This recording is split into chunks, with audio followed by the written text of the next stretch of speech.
شرعاً نہیں دی جا سکتی ہے۔ تو اس باب کے اندر دو چیزیں سمجھنے کے قابل ہیں کہ ایک کو اصول کہا جاتا ہے اور دوسرے کو فروع کہا جاتا ہے۔ اصول سے مراد وہ لوگ ہوتے ہیں جن سے انسان پیدا ہوا ہوتا ہے، یعنی اصول کے اندر اس کے ماں باپ شامل ہیں، اس کے دادا دادی شامل ہیں، اس کے نانا نانی شامل ہیں، اسی طرح اوپر تک معاملہ چلا جائے تو ان کو اصول کہا جاتا ہے۔ اور دوسری چیز فروع کہلاتی ہے۔ فروع کا مطلب یہ کہ جو لوگ اس سے پیدا ہوئے ہیں، جیسے اس کے اندر بیٹا بیٹی آ جاتے ہیں، پوتا پوتی آ جاتے ہیں، نواسا نواسی آ جاتے ہیں، ان کو فروع کہا جاتا ہے۔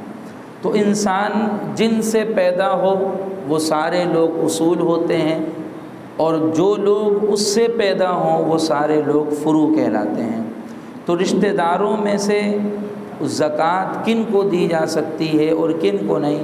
تو یہ یاد رکھیے گا کہ کوئی شخص اپنی زکوٰۃ نہ اپنے اصول کو دے سکتا ہے اور نہ ہی اپنی زکوٰۃ اپنے فروع کو دے سکتا ہے، کہ اصول میں سے کسی کو بھی زکوٰۃ نہیں دے سکتا، اسی طرح فروع میں سے بھی کسی کو زکوٰۃ نہیں دے سکتا ہے۔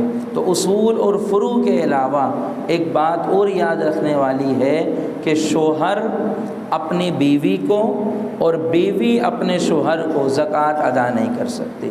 باقی اس کے علاوہ جتنے رشتہ دار ہیں اگر وہ مستحق زکوٰۃ ہیں تو پھر ان رشتہ داروں کو زکوٰۃ دی جا سکتی ہے۔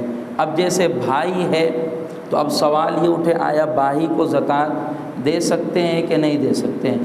تو اب انسان خود غور کر لے کہ کوئی شخص اپنے بھائی سے پیدا نہیں ہوا ہے اور نہ ہی اس کا بھائی اس سے پیدا ہوا ہے، تو بھائی نہ اصول میں ہے نہ فروع میں، لہذا بھائی کو زکوٰۃ دی جا سکتی ہے۔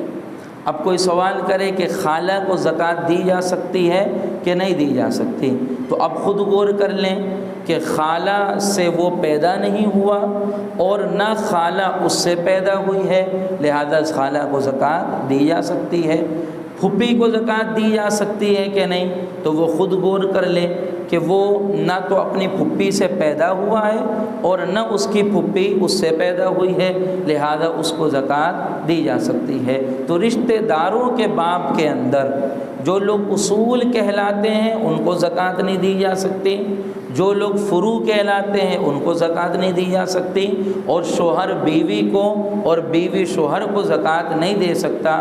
باقی اس کے علاوہ جتنے رشتہ دار ہیں تو اس میں تو حکم شرع یہی ہے، جو سب سے زیادہ قریبی رشتہ ہے جس سے لگتا ہے سب سے زیادہ مستحق بھی وہی بندہ ہماری زکوٰۃ کا ہے، بشرطے کہ وہ بندہ مستحق زکوٰۃ ہو، کہ اس میں دوہرا ثواب ملتا ہے، کہ ایک تو زکوٰۃ کی ادائیگی کا ثواب ملتا ہے اور دوسرا قرابت داری کے لحاظ کرنے کا ثواب اس کو ملتا ہے۔